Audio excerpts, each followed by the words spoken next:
सकूं आपका, लेकिन ये 4 टॉपिक आपके तैयार होना चाहिए, ठीक है। और कल हम आपको किरण प्रकाशिकी और तरंग प्रकाशिकी के इंपॉर्टेंट क्वेश्चंस दे देंगे, फिर वो आपको तैयार कर लेने हैं। प्रीवियस क्लास में हमने पढ़ा था, परमाणु मॉडल पढ़ रहे थे हम।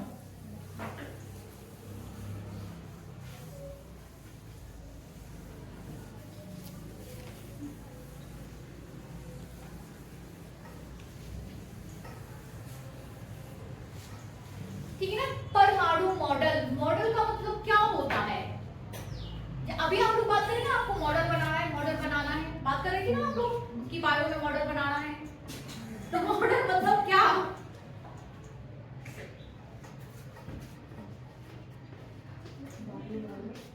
परमाणु मॉडल, मॉडल मतलब क्या? हाँ बताइए। हम किसी भी चीज को 3D में इसको बताना, जैसे अभी अपन जैसे किसी भी मॉडल बनाते, लाइक चित्र बना रहे हैं अपन किसी का, तो 2D में बना पाते हैं, लेकिन अगर अपन मॉडल के थ्रू समझें तो 3D उसका समझ सकते हैं। ठीक है, देखिए बैठी, एक होता है रेखा चित्र बना देना, कि मैंने आपको पूरा रेखा चित्र बना दिया, ठीक है ना, और उसी रेखा चित्र को आपके सामने उकेर दिया, चीजें बना दी आपने कि ये इससे जुड़ा है, इससे जुड़ा है, ठीक है ना, मॉडलिंग कर दी, चीजों को जोड़ दिया आपस में, तो ये हो जाएगा आपका मॉडल, मतलब वस्तुओं के द्वारा। एक होता है पेन से बना देना, तो वो चित्र हो जाएगा, लेकिन सामने बना देना वो क्या हो जाएगा? मॉडल।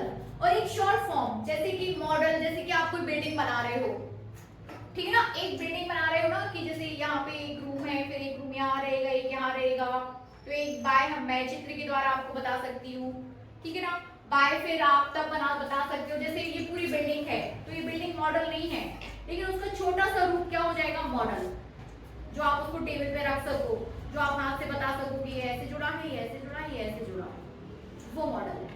ये पूरी बिल्डिंग बोलो कि ये मॉडल है, तो ये मॉडल नहीं है। इसका मॉडल तैयार किया जा सकता है एक छोटे फॉर्म में, ठीक ना, इसका मॉडल एक तैयार किया जा सकता है छोटे से फॉर्म में, एक छोटे से रूप में, ठीक है, वो बात अलग है। लेकिन अब हम बात कर रहे हैं परमाणु मॉडल की। परमाणु मॉडल देखिए कई प्रकार से बोला जा रहा था कि आपने जो आपके पास हमने थॉमसन का प्रयोग देखा, उसमें क्या है, कैथोड किरणें की उत्पत्ति हो चुकी थी। थॉमसन ने अपने प्रयोग में सिद्ध किया कि जब आप दाब को थोड़ा सा बहुत ज्यादा कम कर देते हो, तो एनोड के पीछे आपको एक प्रतिदीप्ति दिखाई देती है, जो कैथोड से एनोड की तरफ जब किरणें चलती हैं, ठीक है ना, एनोड से कैथोड की तरफ जो किरणें आगे बढ़ रही थी, उनको क्या बोला गया? कैथोड रेस, ठीक है ना। और कैथोड रेस के बाद ही एक वर्ड आया क्या? इलेक्ट्रॉन्स, जो भी जे थॉमसन ने बताया आपको, ठीक है ना। इसके बाद जब बात हुई कि अब देखिए बात हुई कि अरे यहाँ से ये बात सिद्ध हो रही है कि अरे यार तरंगों में कण है, ठीक है ना, यहाँ से ये बात आप किसकी तरफ जा रहे हो कि तरंगों में कण है। अब कण मतलब इलेक्ट्रॉन। फिर बात हो रही है कि अरे यार पार्टिकल्स में जो कोई भी आपके पास कण है, उसके अंदर के पार्टिकल्स की बात करें कि इलेक्ट्रॉन है। फिर बात होती है कि अरे यार उसमें और क्या है, और भी तो चीजें हो सकती हैं, ठीक है ना। अभी आपने इलेक्ट्रॉन वर्ड की बात की, इलेक्ट्रॉन वर्ड आ गया था, लेकिन इसके बाद ये बात हो रही है कि कुछ और भी हो सकता है। तो इस पर पूरे अणु की संरचना को समझाने के लिए, अणु की संरचना या अणु को बताने के लिए आपने किसकी बात होती है वहां पे? परमाणु की। परमाणु क्या है? परमाणु एक अविभाज्य, अति सूक्ष्म, अविभाज्य, अविनाशी कण है, अदृश्य कण है। अति सूक्ष्म, अविनाशी, अदृश्य और अविभाज्य कण है। मतलब अब आप यदि पार्टिकल के दो टुकड़े करोगे तो आप इसके बाद कर नहीं पाओगे। लास्ट इकाई क्या हो जाएगी आपकी? परमाणु। अब बात होगी परमाणु क्या, परमाणु में क्या क्या है? Is that clear? परमाणु में क्या क्या है ना? इज दैट क्लियर ना? बात यहाँ पे दिमाग ये चलता है कि भैया परमाणु में क्या क्या है, तो परमाणु में उस पर खोज चलेगी, लोग अपना अपना लेके आएंगे कि हाँ इसमें ये है, हाँ इसमें ये है। तो सबसे पहले परमाणु वर्ड पे किसने काम किया? जे थॉमसन ने।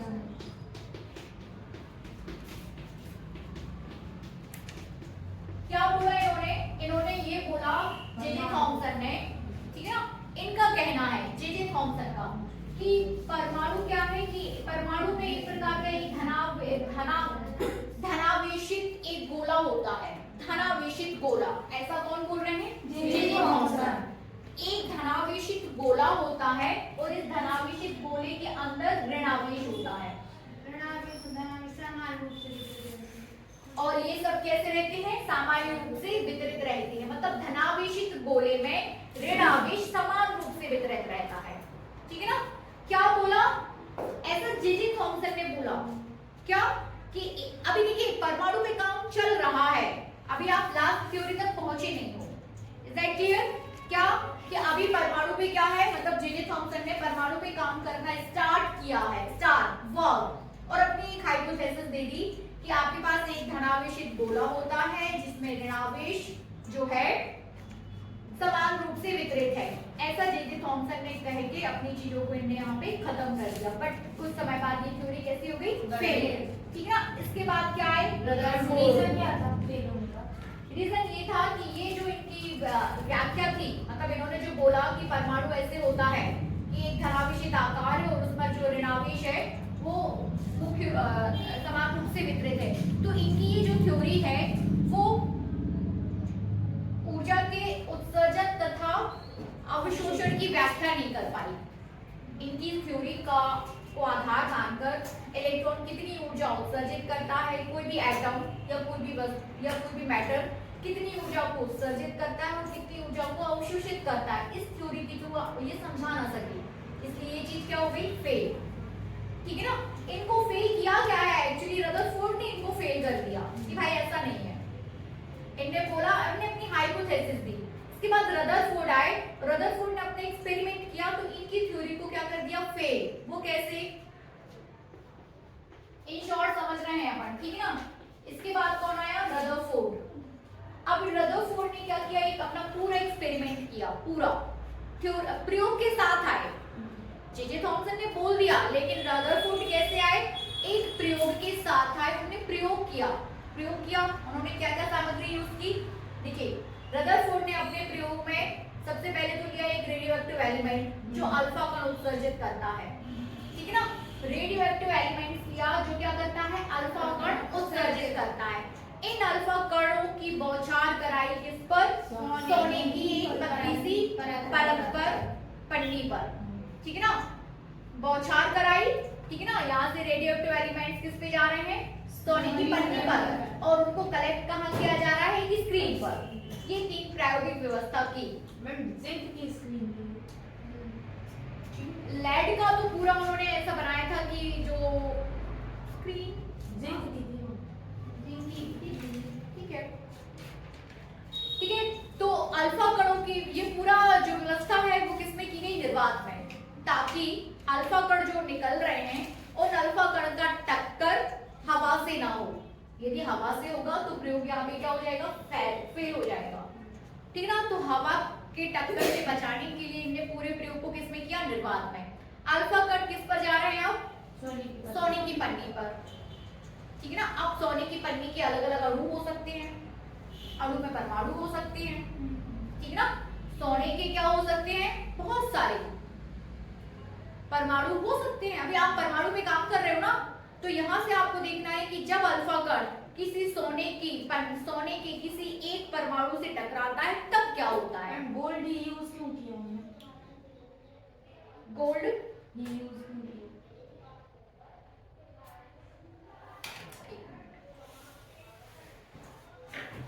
सोने की पन्नी उस पर देखना पड़ेगा। सीधी बात है, उन्होंने मतलब उसको देखना पड़ेगा थोड़ा सा। ठीक है, तो जैसे अल्फा कण डालते हैं, कुछ अल्फा कण क्या हो जाते हैं? अब देखिए प्रयोग कर रहे हैं वो, आपने सोने की पन्नी पे अल्फा कणों की बौछार की। अल्फा कण जैसे ही आप सोने की पन्नी की किसी अणु से टकराएंगे तो क्या होगा? कुछ अणु आपके कुछ जो अल्फा कण है वो सीधे निकल जाएंगे, कुछ अल्फा कण सीधे निकल जाएंगे, कुछ अल्फा कण जो है न्यून कोण से विचलित हो जाएंगे, कुछ अल्फा कण अधिक कोण से विचलित हो जाएंगे और 20 अल्फा कण जो है वापस लौट आएंगे। ठीक है ना? कुछ अल्फा कण वापस लौट आएंगे। इस प्रयोग का पूरा उन्होंने क्या किया? निष्कर्ष निकाला। किस तरीके से निष्कर्ष निकाला? हर एक पॉइंट का निष्कर्ष ये निकाला कि जो अल्फा कण सीधे निकल जाते हैं, देखिए जो अल्फा कण सीधे निकल जाते हैं सीधा मतलब रहता है कि परमाणु का कुछ भाग कैसा होता है, खाली खाली होता है। होगा। यदि आप ये परमाणु की बात करें, यदि ये पूरा परमाणु है तो उस परमाणु का कुछ भाग ऐसे, यदि कोई अल्फा कण ऐसे सीधे निकल रहा है, सीधे तभी निकलेंगे जब आप किसी से टकराओगे नहीं, और किसी से टकराओगे नहीं, कोई अवरोध नहीं है, तो इट मींस कि क्या है, परमाणु का कुछ भाग कैसा है, खाली है, खाली है, ठीक है ना। परमाणु का कुछ भाग कैसा है, खाली है। एक पॉइंट इन्होंने यहाँ पे ये बताया, तो इनका ये कैंसिल हो गया ना, कि ये तो बोल रहे थे कि समान रूप से पूरे धनावेशित आकार में कैसा है, फैला हुआ है, ठीक है ना। तो ये चीज आपकी यहाँ पर क्या हो जाती है, इनकी फेल हो गई, रदरफोर्ड की। ये कह रहे थे कि पूरा भरा हुआ, लेकिन अपने प्रयोग से सिद्ध किया कि ऐसा नहीं है, पूरा भरा हुआ नहीं है, वहां पर कुछ भाग कैसा है, खाली है, खोखला है। फिर उन्होंने देखा कि कुछ भाग, कुछ जो है न्यून कोण से विचलित हो गए, और कुछ जो है अधिक कोण से विचलित हो गए। अब विचलित होने का मतलब क्या, देखिए अल्फा कण आपके कैसे हैं, पॉजिटिवली चार्ज है, ठीक है ना। अल्फा कण कैसे हैं, पॉजिटिवली चार्ज है, तो आप विचलित कब होगी,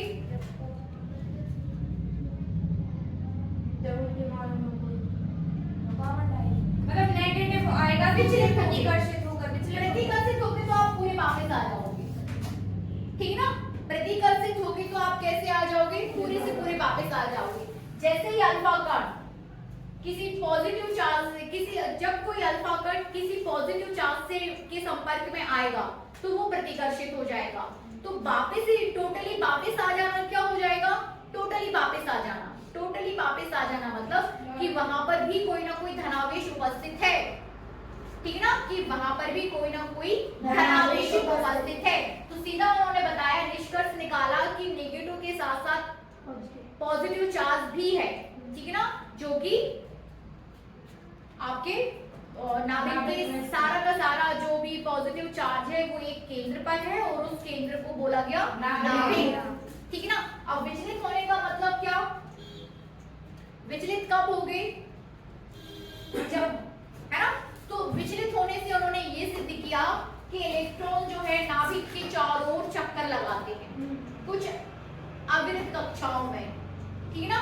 इलेक्ट्रॉन जो है नाभिक के चारों ओर चक्कर लगाता है, मतलब 3-4 चीजें वहां पे सिद्ध की। नाभिक जैसा शब्द दिया, इलेक्ट्रॉन के चक्कर लगाने वाला वर्ड लेके आए, धनावेश का बताया कि नाभिक में जो है धनावेश उपस्थित है, ठीक है ना। और क्या, ऐसे कई सारे निष्कर्ष निकाले उन्होंने अपने प्रयोग द्वारा सिद्ध किया, और रदरफोर्ड को यहाँ पे क्या कर दिया, फेल, ठीक है ना। तो ये परमाणु में आपने किसकी थ्योरी देखी, रदरफोर्ड की, ठीक है ना। अब रदरफोर्ड के बाद कौन आया, बोर। मैं फिर बोर्नस्टीन ने क्या किया था, उन्होंने अभी हम परमाणु मॉडल की बात करें, परमाणु मॉडल पे गोल्डस्टीन ने कोई काम नहीं किया, रदरफोर्ड का मॉडल नहीं दिया था, नाम दिया था, नहीं, रदरफोर्ड का अपना एक्सपेरिमेंट है पूरा, उन्हीं का है ये, है ना। तो अब हम किसकी बात करेंगे, बोर की। तीसरा मॉडल, यहाँ पर बताया गया कि भाई परमाणु जैसा कुछ है, यहाँ पर परमाणु की थ्योरीज को सॉल्व किया गया, इलेक्ट्रॉन धनावेश ऋणावेश जैसे वर्ड्स आए। अब बोर जब आए, देखिए ये बात सिद्ध हो गई कि इलेक्ट्रॉन जो है चक्कर लगाते हैं, लेकिन बोर ने बताया कि इलेक्ट्रॉन जो है दीर्घ वृत्ताकार कक्षाओं में चक्कर लगाते हैं। इन्होंने बोला चक्कर लगाते हैं, ठीक है ना। रदरफोर्ड ने क्या कहा कि चक्कर लगा रहे हैं, लेकिन बोर ने क्या बोला, दीर्घ वृत्ताकार कक्षाओं में चक्कर लगा रहे हैं। सारी थ्योरी इन्होंने यहाँ पे सारी, इनका मॉडल, इन्हीं का मॉडल अपन देखते हैं बोर का। फाइनल जो मॉडल है, रदरफोर्ड के मॉडल में करेक्शंस किया बोर ने, और बताया कि इलेक्ट्रॉन्स जो है दीर्घ वृत्ताकार कक्षाओं में चक्कर लगाते हैं, ठीक ना। और इलेक्ट्रॉन्स की एनर्जी की बात की कि कितनी एनर्जी होगी तभी वो चक्कर लगा पाएंगे। वृत्ताकार कक्षाओं की त्रिज्या निकाली, ठीक है ना। बोर के मॉडल की यदि आप अभिगृहित देखो तो इसको अपन देख सकते हैं।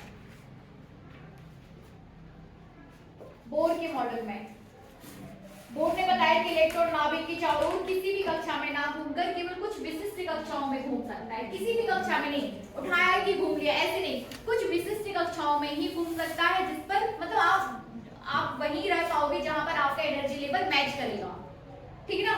कुछ विशिष्ट कक्षाओं में घूम सकता है, और इन कक्षाओं को क्या स्थायी कक्षाएं कहते हैं, स्थायी, ठीक है। दूसरा पॉइंट इन्होंने ये बताया कि इलेक्ट्रॉन केवल उन्हीं कक्षाओं में घूम सकता है जिनमें नाभिक नाभिक की परिधा उनके कोणीय संवेग, ठीक है ना, यहाँ पर इन्होंने कोणीय संवेग की भी बात की, मतलब इलेक्ट्रॉन्स के चक्कर लगाने के लिए जिन जिन चीजों की आवश्यकता होती है वहां पर उन्होंने सबकी बात की। देखिए क्योंकि आप किसी चीज के चारों ओर घूमते हो तो वहां पर कोणीय संवेग जैसा वर्ड काम करता है, उन्होंने उसको भी कैलकुलेट करके दिया कि नाभिक सिर्फ उन्हीं कक्षाओं के चक्कर लगाता है, नाभिक तभी चक्कर लगा सकता है जब उसका कोणीय संवेग h/2 का पूर्व गुणक हो, ठीक है ना, h/2।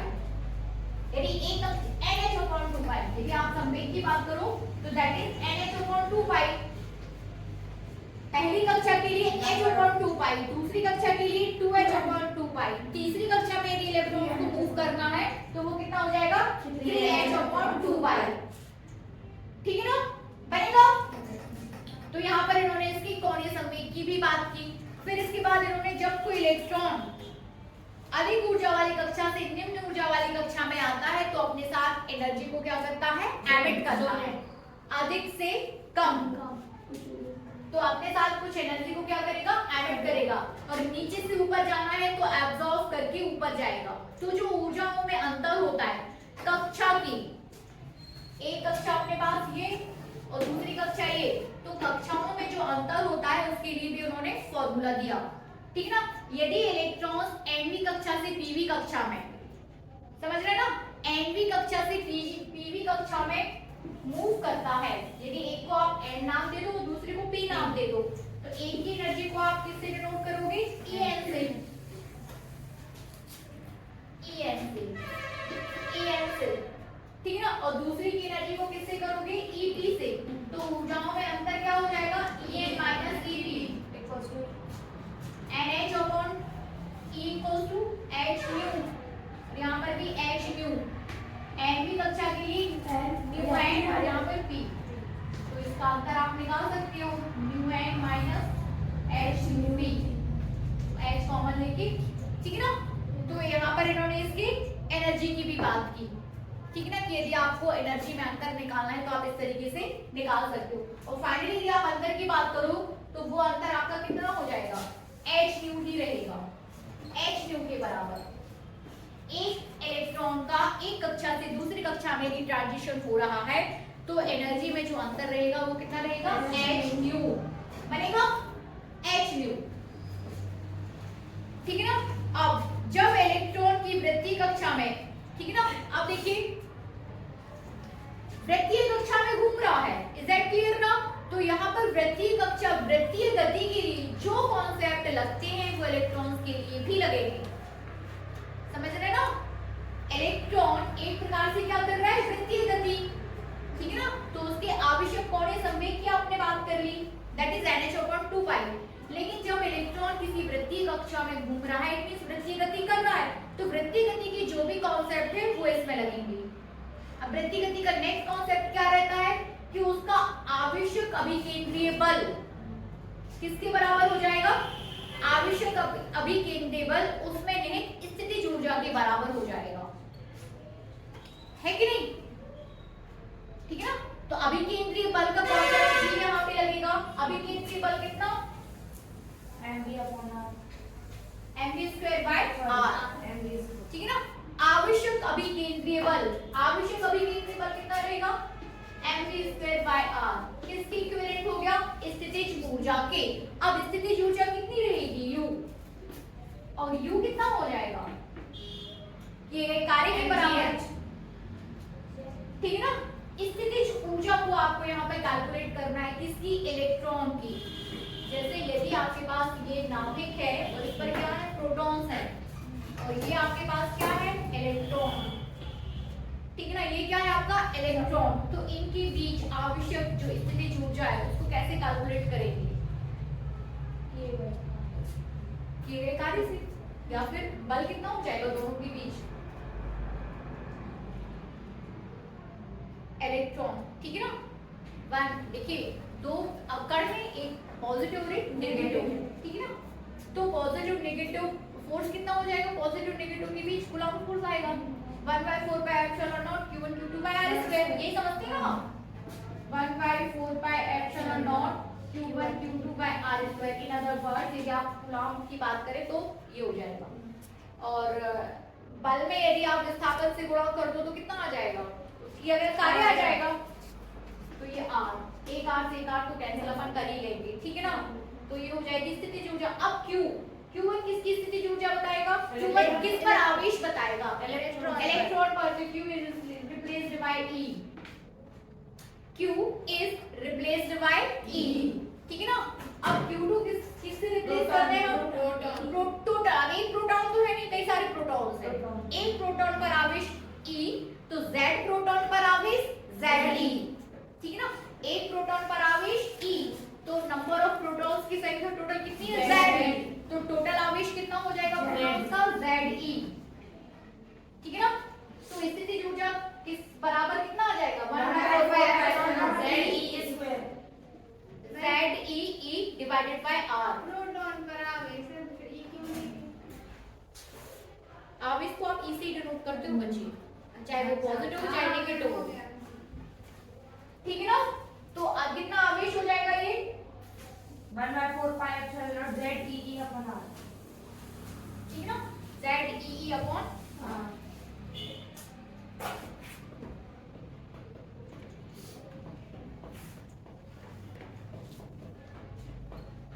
1/4 pi epsilon not. अभिकेंद्रीय बल, आवश्यक अभिकेंद्रीय बल इक्विवेलेंट टू द कूलॉम बल।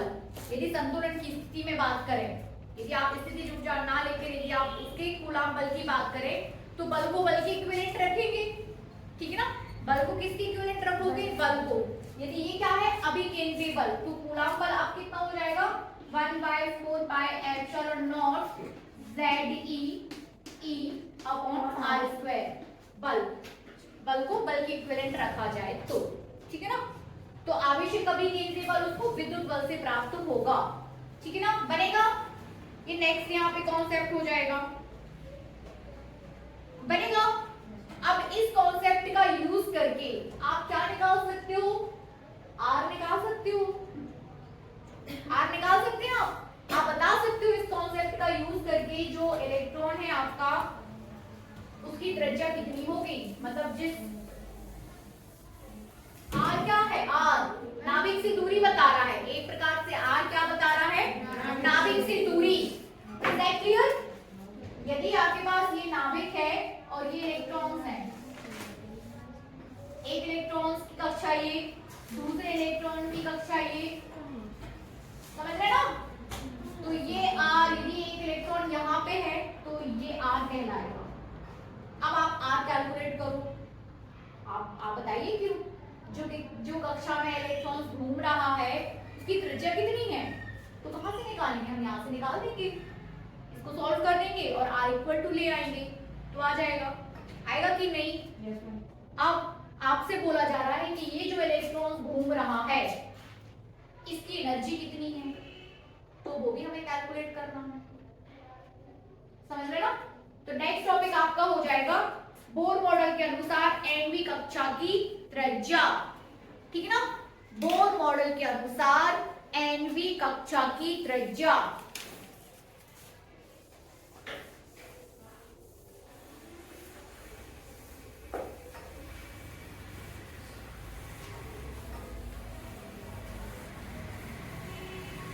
कोई तो कारण होगा कि उन्होंने गोल्ड लिया हुआ है, क्योंकि गोल्ड काफी महंगी धातु है।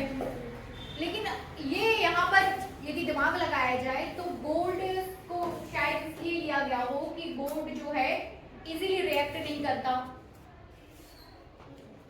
क्योंकि गोल्ड क्या है, इजीली रिएक्ट नहीं करता गोल्ड, ठीक है ना। और गोल्ड आपका इसलिए भी लिया जा सकता है, यहाँ पे सोचना पड़ेगा, उसका दिमाग लगाना पड़ेगा, क्योंकि रदरफोर्ड ने ऐसा बताया नहीं अपने प्रयोग में कि उन्होंने क्यों लिया, ठीक है ना। उसको हमें सॉल्व करना पड़ेगा कि क्यों लिया। क्या देख रहे थे हम, बोर एनवी कक्षा, बोर के अनुसार एनवी कक्षा की त्रिज्या। एनवी कक्षा समझ गए ना कि अब आपकी ये थ्योरी क्लियर हो गई है कि आपके पास नाभिक है और कई सारे इलेक्ट्रॉन्स कई कक्षाओं में, एक कक्षा ये भी हो सकती है, ये भी हो सकती है, कई कक्षाओं में इस तरीके से इलेक्ट्रॉन्स क्या है, चक्कर लगा रहे हैं, ठीक है ना। तो बोर के अनुसार एनवी कक्षा की त्रिज्या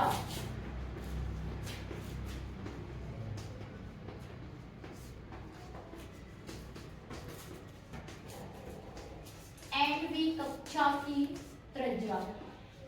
अब त्रिज्या त्रिज्या समझ गए आप कि आपको नाभिक से उसका इन अदर वर्ड्स दूरी निकालना है, ठीक है ना। तो नाभिक केंद्र में है और आपका किस तरीके से निकालेंगे, है ना।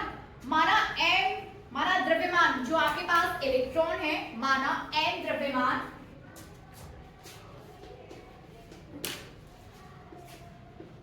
m द्रव्यमान, ठीक है ना। माना कि m द्रव्यमान तथा आवेश माइनस e का एक इलेक्ट्रॉन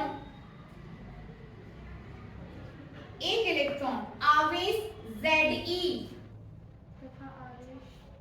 तथा आवेश, देखिए इलेक्ट्रॉन पर आवेश जो है वो माइनस e है और नाभिक पर जो आवेश है वो Ze है। और मैंने आपको बता दिया है कि Ze कैसे आया, Z total number of protons को बता रहा है, टोटल नंबर ऑफ प्रोटॉन्स को, ठीक है ना। कि नाभिक के चारों ओर r त्रिज्या की nवीं कक्षा में जो है घूम रहा है। तब r कक्षा में क्या है, घूम रहा है। इज दैट क्लियर कि ना इलेक्ट्रॉन पर जो द्रव्यमान है, इलेक्ट्रॉन के द्रव्यमान की यदि आप बात करो इन शॉर्ट, तो इलेक्ट्रॉन का द्रव्यमान आपके पास क्या है, m। इलेक्ट्रॉन का द्रव्यमान m, इलेक्ट्रॉन पर आवेश माइनस e, ठीक है ना। नाभिक पर आवेश कितना हो जाएगा, नाभिक पर आवेश Ze और नाभिक जो उसकी वेलोसिटी कितनी है v, ठीक है ना। और त्रिज्या r त्रिज्या की किसी वृत्तीय मार्ग में घूम रहा है। Is that clear. अब नाभिक के लिए जो आवश्यक कोणीय संवेग है, दैट इज कितना बताया था अभी, बोर ने कितना बताया, NH/2π, ठीक है ना। तो कोणीय संवेग, कोणीय संवेग आपके पास है NH/2π, लेकिन हम कोणीय संवेग कितना समझते हैं, हम कोणीय संवेग कितना समझते हैं, omega. L equals to mvr, रेखीय संवेग mv, रेखीय संवेग mv, कोणीय संवेग mvr, कोणीय संवेग में अपन mvr, ठीक है ना। सो mvr equals to NH/2π, NH/2π बनेगा। तो v equals to बताइए कितना आया, NH/2π m। यहाँ से v निकाल देते हैं, ठीक है ना। v equals to कितना आया आकांक्षा, v NH/2π mr, इतना ही आएगा। इसको दे दो इक्वेशन फर्स्ट। हम क्या कैलकुलेट करने जा रहे हैं, r, nवीं कक्षा की त्रिज्या, यहीं से r निकाल देती, क्या दिक्कत थी, लेकिन ठीक है यहाँ से r निकालते तो मजा नहीं आता, क्योंकि फिर क्या है, ठीक है ना। इस परफेक्ट इक्वेशन लेके आएंगे हम। v इक्वल्स टू कितना आ गया, NH/2π mr, समझ में आया जानवी, ठीक है। यहाँ से तो कोणीय संवेग आ गया। अब ये वाला कॉन्सेप्ट जो हमने लिए थे कि अभी केंद्रीय बल इक्वल्स टू विद्युत बल, उसको भी इक्वल में रख देते हैं, ठीक है ना। ये साफ कर दूं, अभी केंद्रीय बल किसके इक्विवेलेंट था, विद्युत बल के, अभी केंद्रीय बल विद्युत बल के इक्विवेलेंट था। तो अभी केंद्रीय बल कितना है आपके पास, mv²/r, है कि नहीं। और विद्युत बल कितना था, 1/4π ε0 Ze E/r² में था, विद्युत बल स्क्वायर में था, ठीक है। v जो आपने निकाला है वो यहाँ पर पुट कर दीजिए, एक मिनट रुक जाओ, v² कर दो पहले, यहाँ से v² निकालिए, कितना आया, v² इक्वल्स टू m ले जा रहे हो और इसको यहाँ कर दे रहे हैं, ठीक है ना। r/4π ε0 m 1/4π ε0 Ze E, और ये r भी ले लो, ठीक है ना। और यहाँ आ जाएगा आपका mr², अभी काट लेंगे, mr², ठीक है, बनेगा v स्क्वायर आ गया ये अपने पास। ठीक है ना। अब समीकरण 1 से v का मान रखने पर ये दे दो समीकरण 2।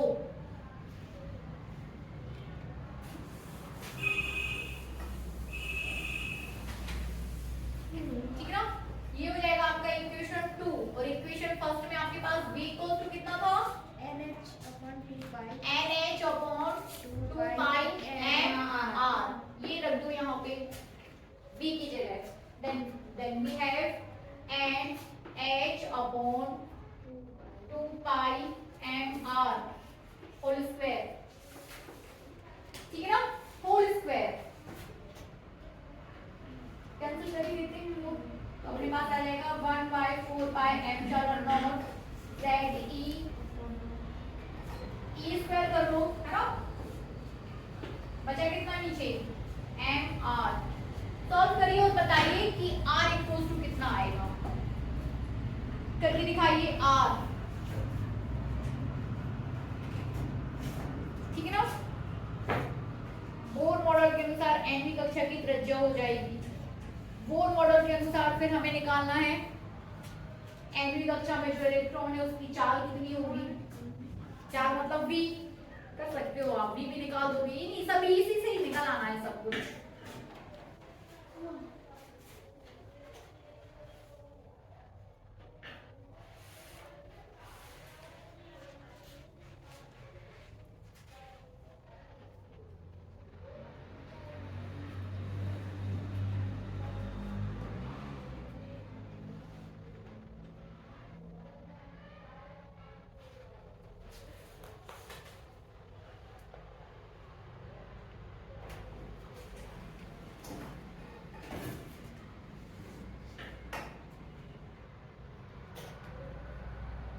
फिफ्थ पीरियड किसका है, वो नहीं आई है मैम। आप लोग वहीं आके प्रैक्टिकल कर लेना जितना बचा हुआ है।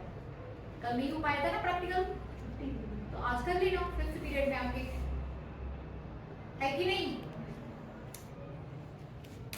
लैब में r equals to NH upon 2 by m under root 1/4 pi epsilon naught 2 e square upon m। उसको यहाँ पे स्क्वायर था तो चला यहाँ पे जी एच एन हाँ इसको यहाँ पे एक आर से तो एक आर पर कैंसिल कर लिए थे ना, ये साफ कर दूं इधर। अच्छा एक हो जाएगा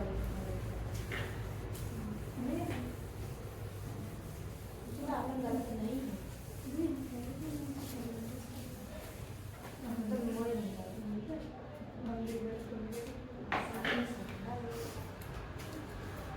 यहाँ देखिए, इसको सॉल्व करें पहले, तो फाइनली अपने पास रहेगा n square h square upon 4 pi square n square r square, क्योंकि मैंने इससे स्क्वायर सॉल्व किया है और सबको स्क्वायर कर दिया, बचपन कर लिए बराबर 1/4 pi epsilon not ZE square upon r। ठीक है ना। हमारा तो नहीं आ रहा है स्क्वायर r में, लेकिन मैं r को यहाँ से इसकी कैंसिल कर दूं तो मैंने कर दिया। ठीक है ना। बचा क्या भैया, 4 से 4 कैंसिल कर दो। ठीक है ना। पाई, एक पाई से आपका पाई कैंसिल हो जाएगा। अब नहीं कुछ कैंसिल हो रहा, कहाँ है हो जाए कहाँ है, जो m मतलब कोई नहीं हाँ है ना, m है, वेरी गुड। m से m को कैंसिल करिए, m इज कैंसिल बाय एक m। तो n square 1/4 pi epsilon naught z square plus pi m r r equals to 1/4 कुछ नहीं करो, त्रिक गुणा कर दो। ठीक है ना। त्रिक गुणा करिए, n स्क्वायर h स्क्वायर, यहाँ पे क्या बच रहा है, यहाँ कुछ नहीं है ना। इक्वल में जाएं तो क्या बचता है, n square h square epsilon naught upon m r z e square पाई r एप्सिलॉन z r को आ जाएगा आपके पास स्क्वायर h।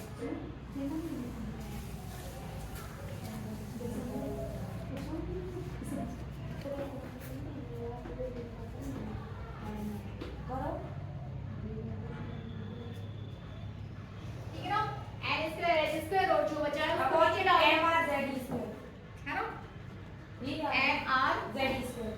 आर नहीं, एम जेड स्क्वायर, पाई भी रहेगा, हाँ नहीं पाई पाई रहेगा नहीं, पाई है ना। फाइनली रहेगा कि पाई M Z E square, yes पाई एम जेड ई एम रहेगा ना, कहाँ कैमरा है, इसमें है एक एम, पाई M Z E square, actually नहीं कैंसिल हुआ, नहीं हाँ है नहीं r equals to n square h square epsilon naught upon m pi z square, ठीक है ना। एप्सिलॉन ऊपर रहेगा, फिर इसके साथ ये एप्सिलॉन इसके साथ गुणा में जाएगा, यस ऐसा आ जाएगा। तो फाइनली अपने पास करेगा n square h square epsilon pi m z e square, ठीक है। ये आ जाएगा अपने पास r, आ गया।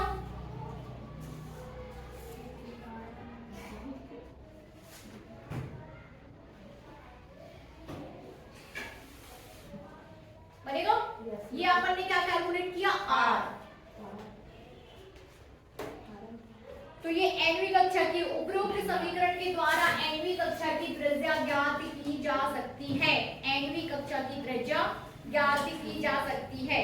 अब क्या सिद्ध होता है इससे कि किसी कक्षा की त्रिज्या उस कक्षा की क्रम संख्या के वर्ग के समानुपाती अनुक्रमानुपाती या समानुपाती होगी क्रम संख्या की। n स्क्वायर इज द क्रम संख्या, n की वैल्यू आप 1 रखोगे तो पहली कक्षा की त्रिज्या निकल आएगी। यहाँ से देखिए इलेक्ट्रॉन की बात कर रहे हैं अपन, ये द्रव्यमान किसका है, इलेक्ट्रॉन का, पाई कांस्टेंट वैल्यू है, इलेक्ट्रॉन, ये m किसका द्रव्यमान है, इलेक्ट्रॉन का, ये h क्या है, प्लांक कांस्टेंट, n क्या है, क्रम संख्या, क्रम क्रम मतलब n equals to 1, n equals to 2, n equals to 3, n equals to 4, n equals to 5, ठीक है ना, क्रम संख्या। एप्सिलॉन क्या निर्वात की विद्युतीयता, ठीक है ना। बाकी आवेश है, ये परमाणु क्रमांक दिखाएगा,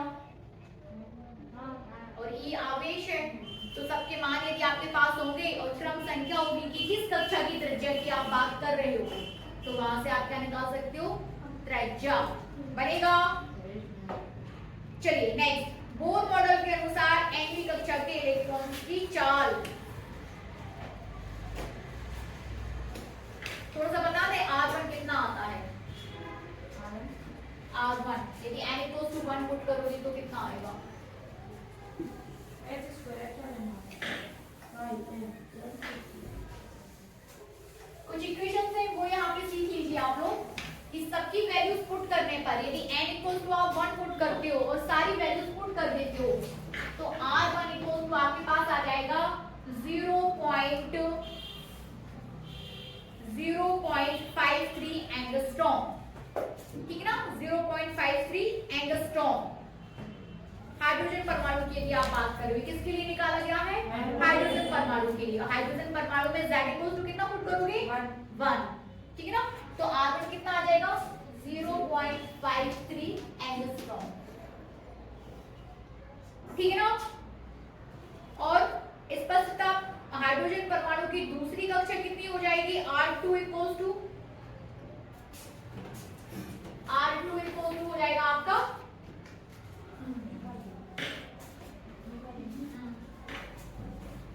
R2 इक्वल्स टू, देखिए शॉर्ट फॉर्मूला आपको दिया जा रहा है उसको सीख लीजिए, ठीक ना। शॉर्ट फॉर्मूला दैट इज हो जाएगा आपका n स्क्वायर R1, ठीक है ना, कितना n स्क्वायर R1, तो n इक्वल्स टू 2 और R1 कितना 0.53 का स्क्वायर, तो फाइनली आपको कितना आ जाएगा R2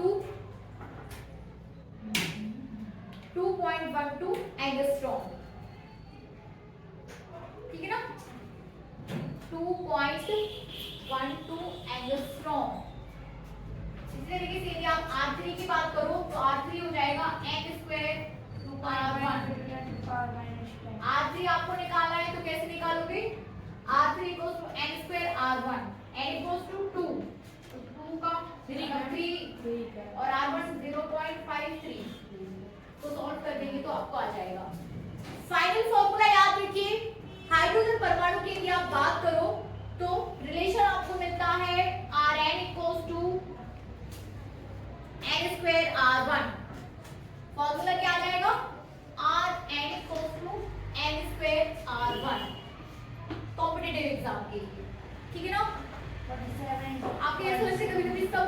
रहा है, बाकी बच्चों को मैं देखती हूँ ना तो ऐसा लगता है कि सब ऊपर से जा रहा है, मैं बस बोल रही हूँ। 47.7 into 10 to the power 10 किसका? वो एंगस्ट्रॉम को हमने लिख दिया 4.57 एंगस्ट्रॉम। चलिए बाद में कैलकुलेट करिए। अब नेक्स्ट सेटिंग लीजिए, बोर परमाणु के बोर मॉडल के अनुसार nवीं कक्षा में इलेक्ट्रॉन्स की चाल, ठीक है ना। बोर मॉडल के अनुसार, बोर मॉडल के अनुसार nवीं कक्षा की चाल। देखिए ऐसा बोल दिया जाता है कि बोर के अनुसार, हाँ बोर के अनुसार,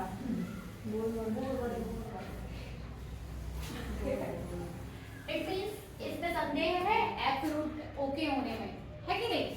बोर के अनुसार इट मींस एब्सोल्यूट ओके नहीं है, तभी तो बोर के अनुसार ये इनने जिम्मेदारी ली है। हाँ बोर के अनुसार। आप दिमाग लगाइए, बताइए nवीं कक्षा की चाल कैसे निकालें। मैम वो अपन किया था अभी केंद्र पर एक बार विद्युत पर इधर से बी की वैल्यू निकाल दी। अभी केंद्रीय बल या अभी केंद्रीय बल से ना लेके वो छोटा वाला एक और क्या हुआ। देखिए पहले तो सबसे पहले nवीं कक्षा की चाल इसको क्लियर करिए कि क्या nवीं कक्षा की चाल है कि नहीं। कि जैसे nवीं कक्षा की चाल टॉपिक,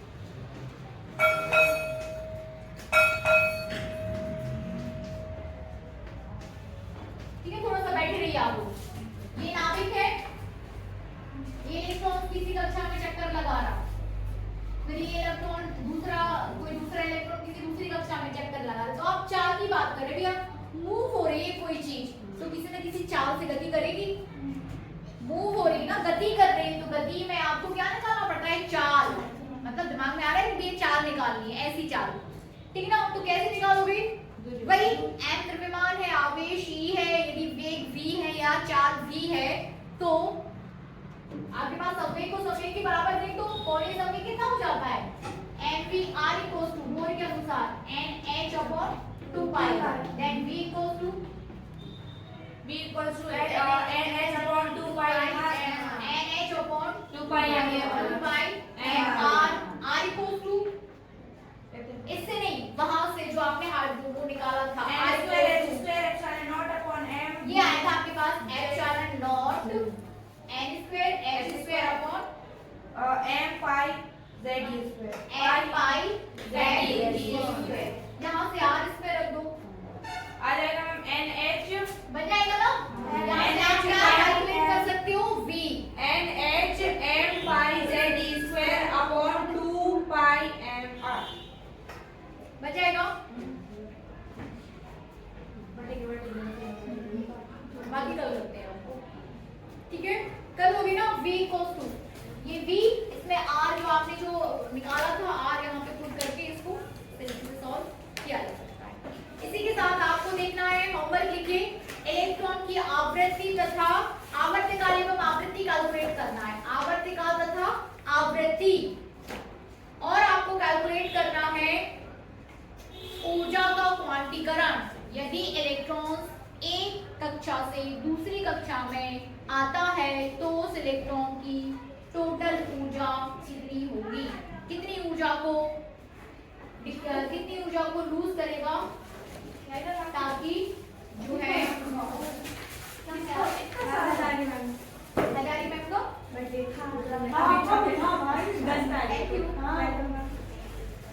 की गाना गा देते हैं, हैप्पी बर्थडे